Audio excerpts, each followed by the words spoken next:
Zambiri zikuchitika makamaka pa dziko lapansi.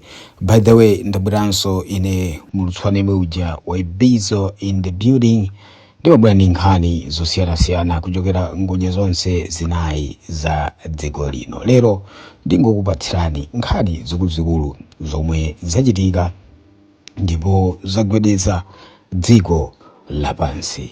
Tiyambire ndi nkhani yonena kuti dziko la India lasiya kugula mafuta ochokera ku dziko la Russia ndipo iloli likulowera ku America komwe lidzikagula mafuta.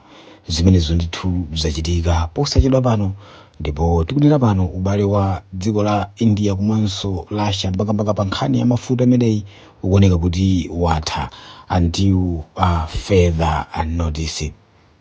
Nkhani ina yachiwiri imene tikufuna tikambirane pakadali pano ndonena kuti zikuoneka kuti mkambirano umene umayenera kukhalapo pakati pa America komanso Iran wakanika, ndipo Donald Trump wachenjeza mtsogoleri wa dziko la Iran supreme leader Ayatollah kuti kulikonse kumene iyeyu akukhala azikhala mwamantha chifukwa Trump akubwera konko kufuna kumuonetsa zizumba imene ndithu ndi nkhaniso imene yatentha kwambiri pakatipa kunena kuti America Iran akungwang'anana mwakhoswe ndi mphaka, kuyang'anana ndithu mwa mbuzi ndi fisi kuti paliponse pamene angakumanepo zinthu zikhonza kuyenda modabwitsa. So imenenso ndithu ndi point ina komanso ndingonena ndi nkhani ina imene ndithu ikuchitika komanso imene timafuna kuti tikupatsireni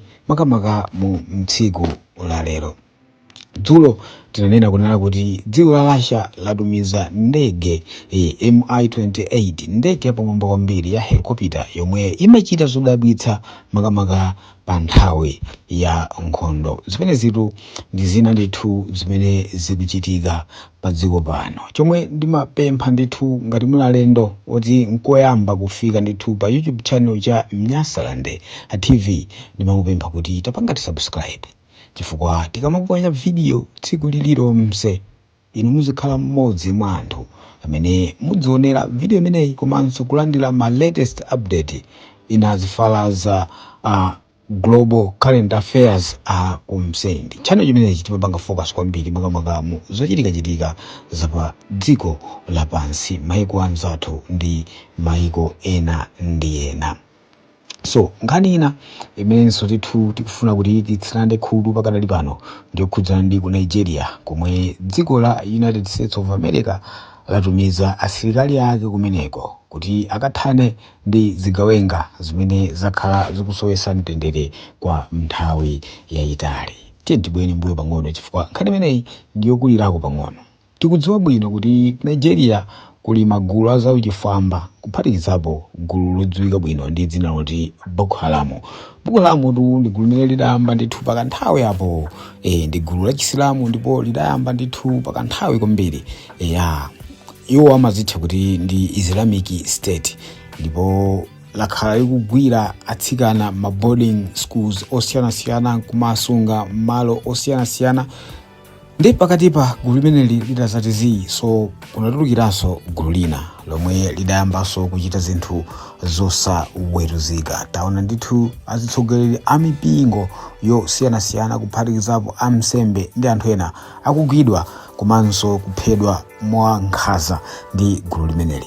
So mwezi wa December last year makamaka mchaka chimene cha 2025 Donald Trump anatumiza ndithu asilikali ake kuti akathane ndi gulu limeneli ndipo adaphulitsa dera limene amaliganizira kuti zigawenga zimenezi zimapezekera.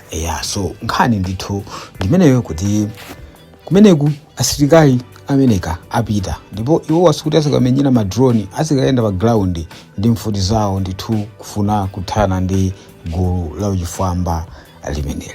Nkhani ina imene tikufuna ndithu tigawanenso mchigawo chino ndiyokhudzana ndi mwana wa Muammar Gaddafi, mtsogoleri woyamba wakale wa dziko la Libya. Muammar Gaddafi adachita kuphedwa ndithu mzaka zochuluka zingapo zapitazo makamaka it was between 2011 and 2012 if I'm not mistaken, nthawi imene Muammar Gaddafi adaphedwa ndi mzika za dzikolo koma mothandizidwa ndi asilikali a dziko la United States of America, ndipo ana ake osiyanasiyana adathawa, ena adaphedwa.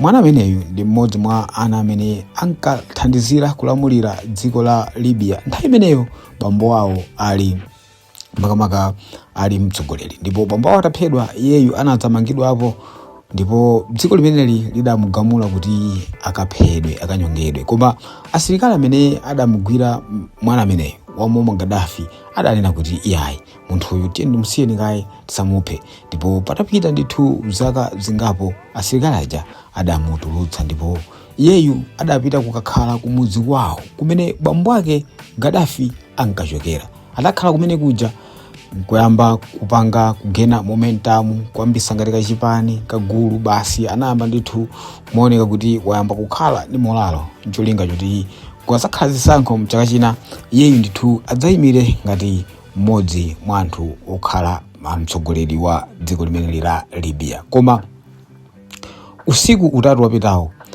zifwamba zidapita ku nyumba kwake kumwe adamuombera kangapo, ndipo anafera pomwepo.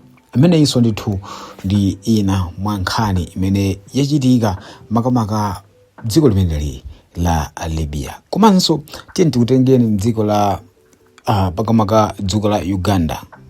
Kumeneko kulitu ndithu nakonso zodabwitsa. Kuli Museveni amene ndi mtsogoleri wa dziko limeneli, komanso kuli Bobi Wine amene ndithu ndi woyimba, komanso naye amapikisana nawo pa zisankho zimene zangochitika makamaka mawiki angapo apitawa. Tsiku lina tidzabwere bwinobwino kuti tizafotokoze makamaka zomwe zikuchitika mdziko limene la Uganda mosogozedwa ndi mtsogoleri wawo Museveni, komanso opposition ya Bobi Wine kuti kodi zinthu zake zikuyenda motani. Ndi makamba mubwereza kuti ngati muli alendo pamudzi pano, don't forget to subscribe to this YouTube channel chifukwa tizifumbulutsa kufukula ndithu nkhani zosiyanasiyana kuti ndithu inu ndife pantonse tiziyendera limodzi. Ndikatere ndimakhala ndasanzika kale until next time pomwe tibwere ndithu ndikufonthamula nkhani zimenezi in details bwinobwino. Nkhani ya Nigeria tizifotokoze yonse mwatsatanitsatane, nkhani ya ku Libya tidzabwere ndithu ndi